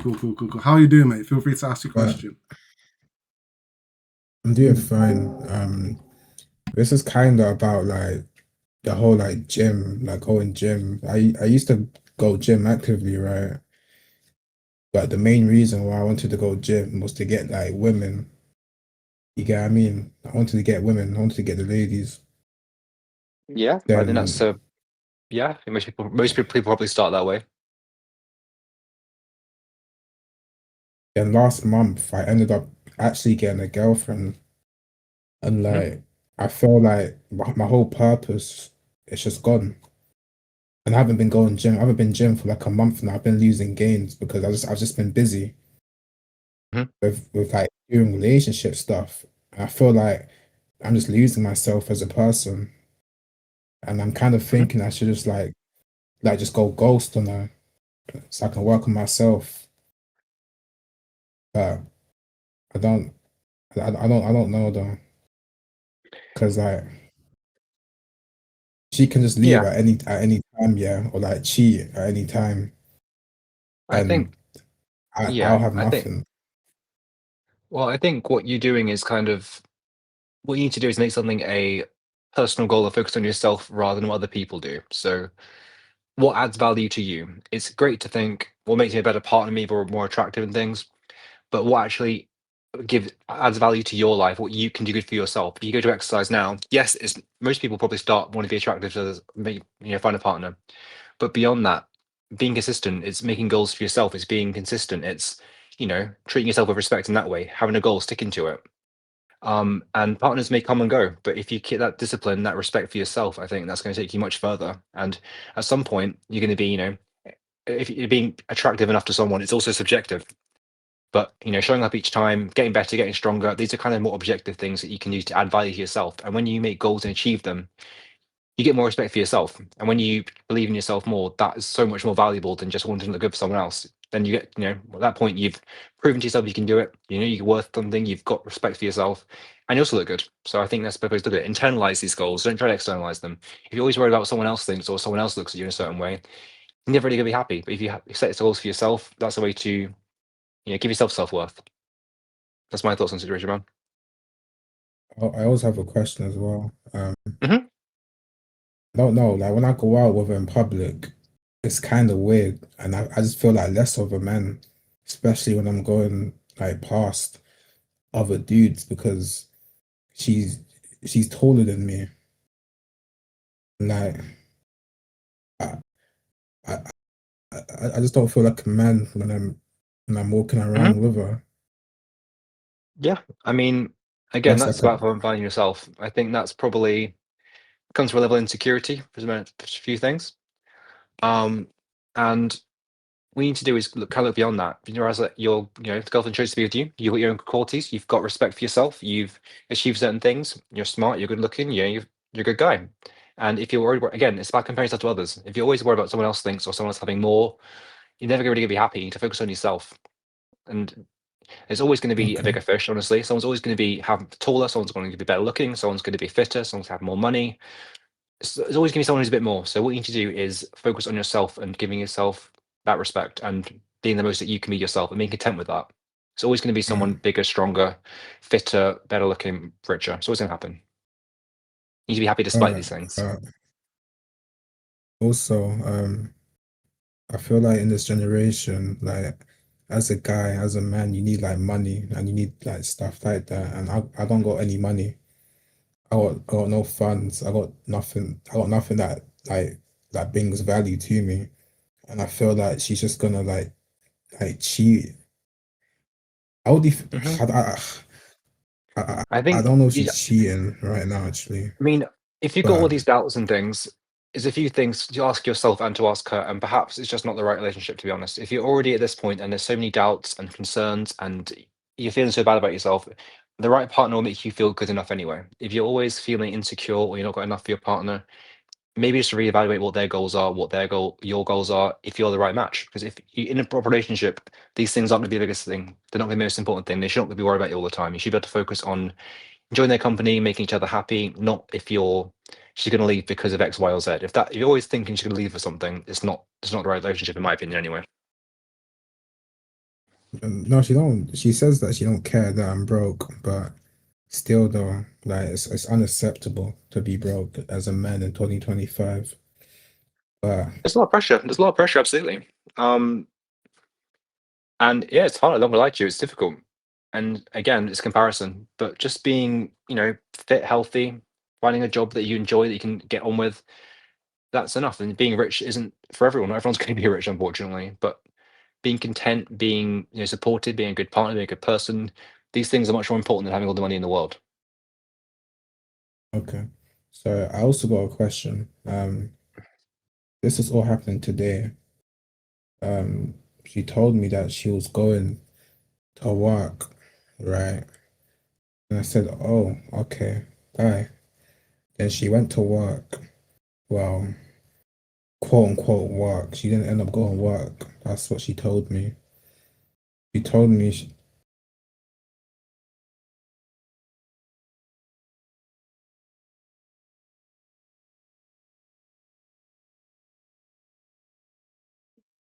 Are you there? I can't hear you.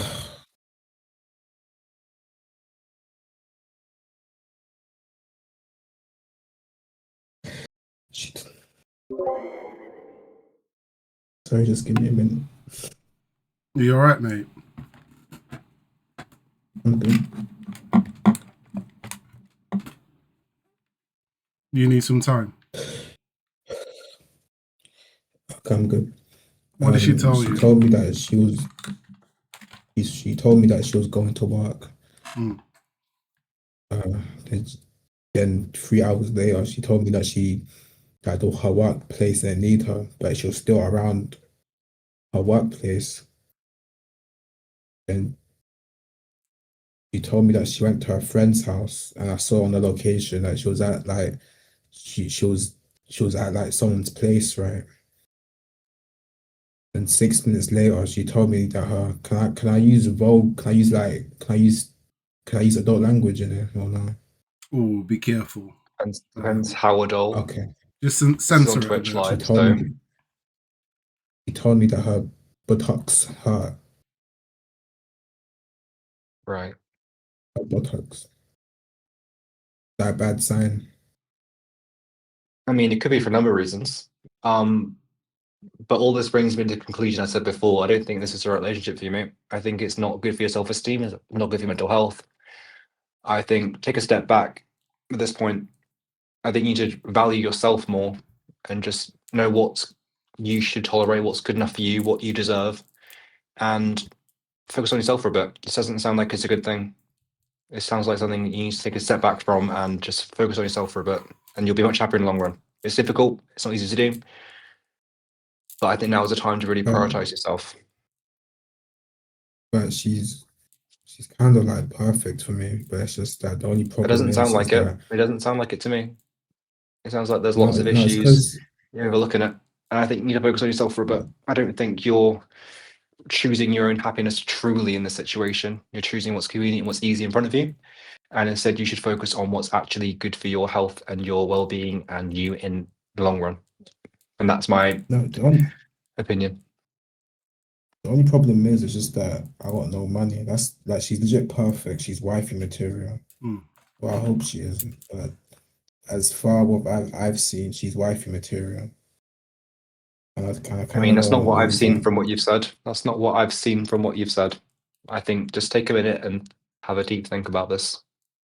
Honestly, it's easy to be, lost in the source. It's easy to overlook a lot of things, but have a think and just use logic for a change. Try to use logic rather than how you feel. Yo, can I add something? Yeah, go ahead, mate. Yeah, first, I'm gonna advise you to think. You probably are already sure on that, but do you really like her, or do you like the idea of being with her? Because a lot of people, let's say, are just so keen on being in a relationship that they don't even really put that thinking into really if they wanna be in that relationship. Second, you should think, like Chris said, it's the good relationship for you, long term wise.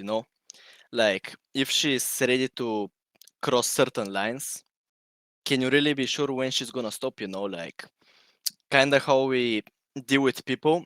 It's like a traffic stop. Green is for allowing them, yellow is for like still aligning with them, but with something like without a warning, and red is for stop. A lot of people, let's say, give a yellow one and then allow them, give another yellow one and allow them again and again, and they don't ever give the red light.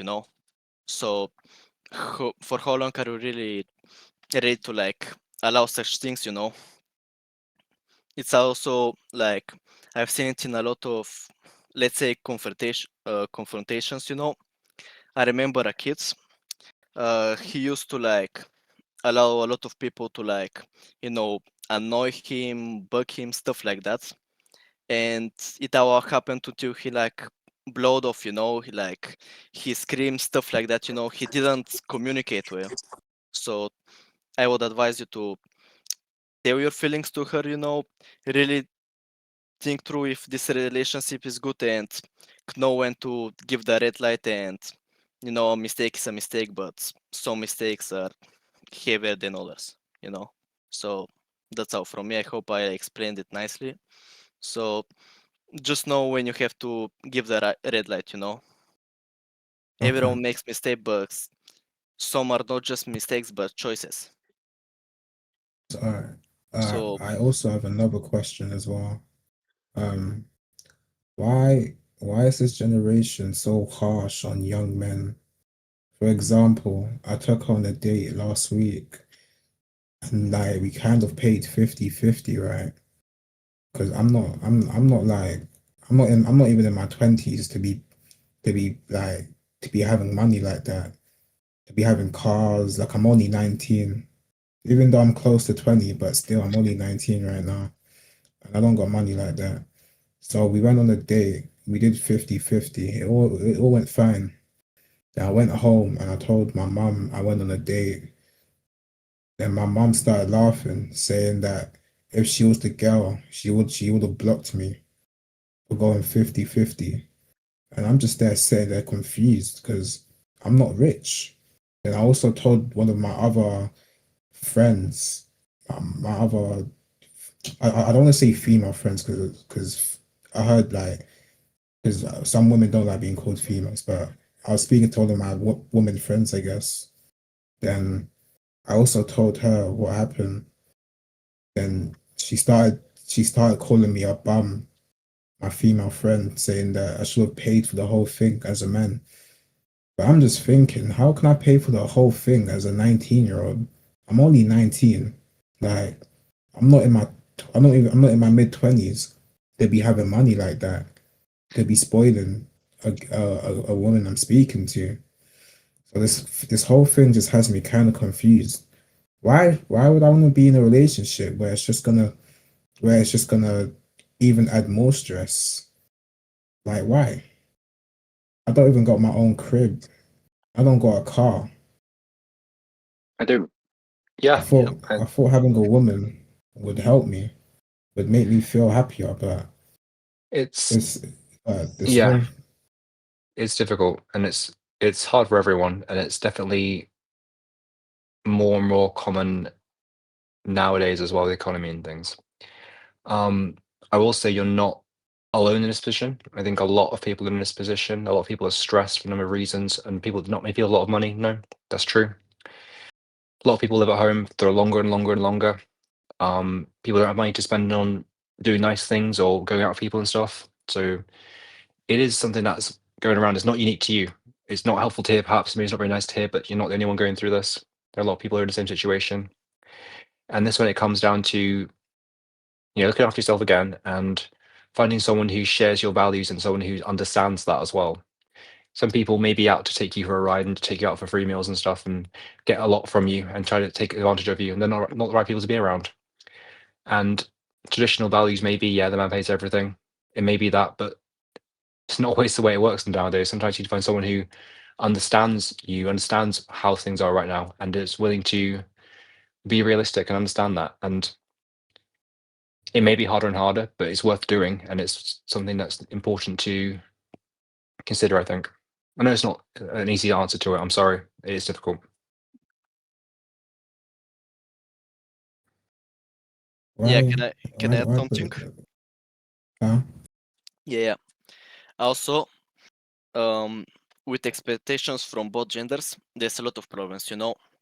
There's unrealistic expectations how a man should have money, stuff like that. There's unrealistic expectations how a woman should be beautiful and stuff like that.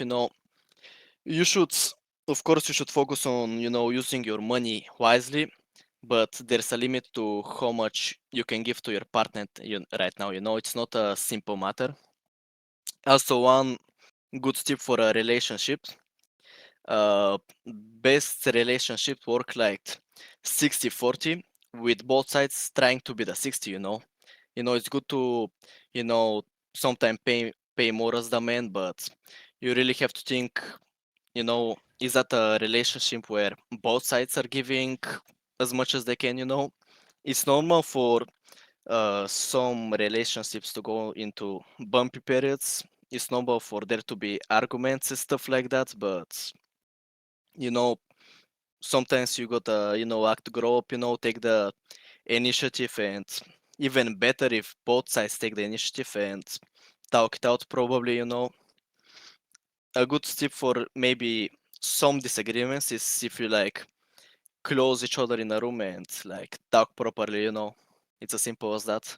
A lot of relationship I've heard that from another friend.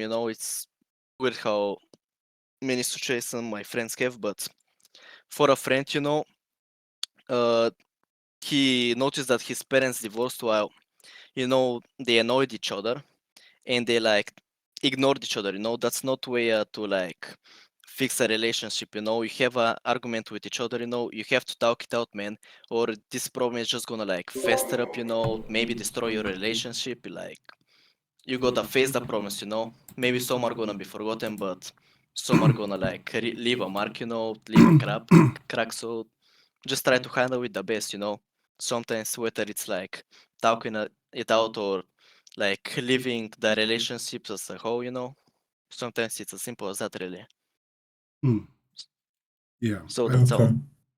And sorry to interrupt. Yeah, I perfectly agree. What I'll probably say is that what you're going through, it's a coming of age moment for a lot of men. There are some things that exist that it doesn't matter what is out there in society that guys have to accept as a man, but you also have to try and find the right partner for you. So there are certain things where it could be cultural, it could be traditional values, it could be things that have already existed. There are also women who have that mentality, especially when they're going into dating. Sometimes they use that as like a test case to see if they're picking the correct guy. But what I would say for you as a young lad is to understand and find the person that best suits you. Um, Especially when speaking with my mom about these things when I was going through that phase that you're going through, what she said is stop thinking about it 50-50 or 60-40 or whatever. Think about it 100-100, right? If you're going into a relationship and that person isn't devoting 100% to you and you're not devoting 100% to them, it's not a relationship, right? It is basically dating. It's a game. It's something that's going to be fickle. It's built on sand and it will sink whenever rain comes, right? So what you need to focus on is finding someone who appreciates you. So there's so many ways you can even do dates nowadays that are completely free. It can be like a picnic, especially if you're a student. It can be a gym date. It can literally be nowadays. I see people playing games with their significant other.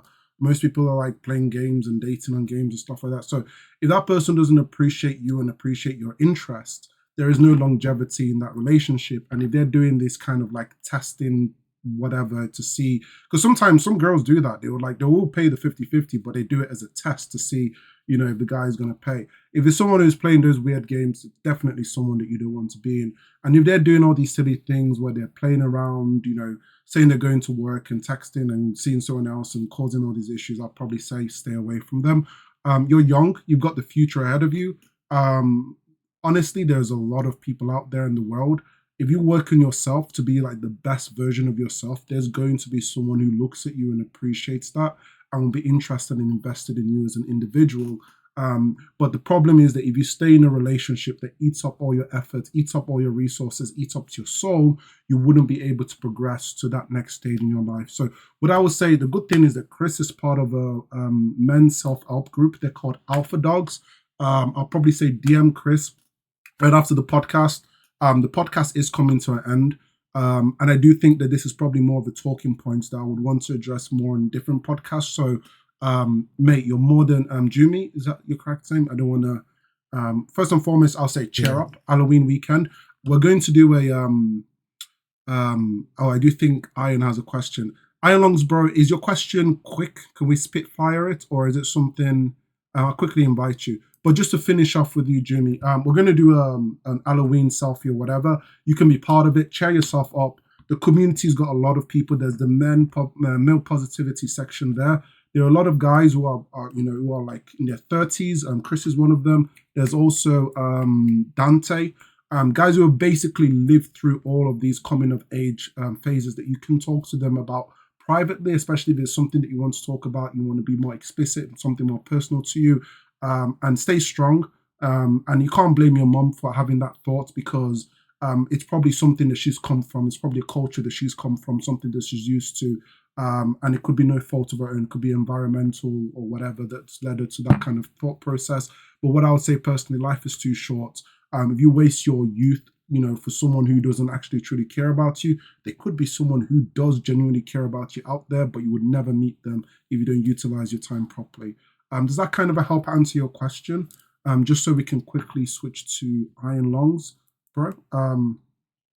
Yeah, I will say, if you've got more questions to ask, feel free to contact Chris. There's a dedicated male, they're called Alpha Dogs. They focus on male positivity. You can talk about all these things, and also male positivity section in the community. Cool. Iron Long, bro. Wait, I got one more question. Yeah, sure, go ahead, mate. We are coming to end, so just... Do you think, do you think men should be dating women that are taller than them? Yeah, I don't think there's an issue with that. I have and wouldn't do. So yeah, absolutely. No issue with that. You think that's fine? Okay. It works out well for me. All right. Thank you. That's all I wanted to ask. Yeah, that's all right. Don't worry, mate. Don't worry about anything you're going through. You will get over it. It's because you're young. Hormones is everywhere. Coming of age moments. It's all right, mate. Cool. Iron Longs, bro. How are you doing? Feel free to ask your question. And I love the Zora Celtics. And this will be the last question, guys. Thank you very much, everyone. This has been a really good podcast. I loved all the questions. Jira is trying to do the mewing. Aaron Yeager.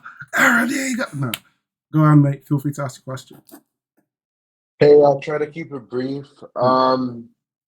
About 2 years ago, I gained a lot of weight from drinking, and I've quit in the last year and a half. But losing weight, I would eat one meal a day. I was on OMAD for about a year and a half, and not going to the gym, and I lost a lot of muscle mass. And I got down. I'm 5'8", by the way, but I got down to 212 and from 275, nice. and I cut down to 190, but I started hitting the gym again, and I was slowly making gains on my lifts each week, like adding 5 pounds. But I mean, I started at very low weights, but I was just wondering, how do I keep gaining? Like, will I get muscle? But before I gained the weight, I used to be very strong. Like I had a pretty, like I could bench 2 plates and squat like quite a lot and whatever. But how do I get back to that lift? Because I can barely bench 160 right now for 8 reps. And I don't want to. That's why I was going to maintenance, so I could, get some strength back at least. But I don't know if I should keep cutting and if I'll still gain like strength during the cut, or what the right thing to do is. For sure. Well, first of all, great job on the weight loss. That's really impressive. So it depends if you're happy with how lean you are right now. honestly. If you are now reintroducing strength training, that's great. If you get enough protein in, which is obviously really important for that muscle growth, you can definitely gain strength when you're dropping weight, maybe a little bit faster at maintenance. And one thing to factor, yes, you'll have muscle memory, so having the muscle before is going to be beneficial. You're going to get it back relatively quickly, but your leverages will be a bit different. If you are 270 is a lot more of you, so you maybe not bench as far. Maybe the squat is easier to bounce on the bottom of it. So do consider that. You may not get to exact numbers straight away, but there's no reason you can't get to those again and surpass them. Yeah, get on a proper program, lifting program, train hard, get enough protein in. It sounds like you can still make a lot of strength gains whilst cutting. But then once you get to a weight or an appearance you're happy with, then I go back to maintenance and then start building strength for a bit faster after that. That's what I'd recommend anyway. I want to get down to 180 and start recomping or bulking a That's bit reasonable. and then recomping. Yeah, I think but, if you get down to I'm 180 and then go to maintenance, I think you could probably gain a lot of muscle and strength at that maintenance level of calories. Just your body's primed to grow at that point. I think that's what I'd recommend for you. Okay, thank you. You're welcome, man. And again, fantastic job on the weight loss. That's really impressive. And stopping the drinking, that's really, really impressive, man. Good job. Appreciate it. Perfect. Thank you very much for the question, mate. Really good job on the weight loss. Guys, does anybody want to join the Halloween thumbnail? Feel free to join. Chris, you have a mask, anything? You can do some devil horns or something. I don't know. Not for this stream. Gio, who you going as? Cosplaying as Aaron Yeager. We'll do that as well. Okay. You ready for the thumbnail, Gio? You ready for the thumbnail, Chris? I didn't know there was gonna be a thumbnail. Hey, now you know. Get your costume is guitar like- out and say that you're freaking from the Beatles or something. I don't know. Now you know, mate. Bro, my cosplay is 1 week away. Wait a second. 1 week. Halloween is like what? When is Halloween? Days I don't away. even know. Days a week. It's next Friday. It's Friday. Okay, so why is that? Oh, I see. I get it. Halloween weekend has to be this week. You can't. But that's weird. If it's Friday, it goes into. I swear to God, nowadays things that used to be a day. Are you ready? Okay. Pretend I have a possessed doll with me. There we go. Hey, this is the most uncanny freaking thumbnail ever. You ready? 3, 2, 1. Let's go. Oh, okay. Right. Anyway, thank you very much, guys. Really do appreciate you all. Thanks for joining the podcast. Hope you have a great weekend. Bye-bye. Bye. Bye. Thank you guys. Bye. Take care. See you in your nightmares. I'm coming. I am the Reaper. Turned off already, bro. What the hell? you all.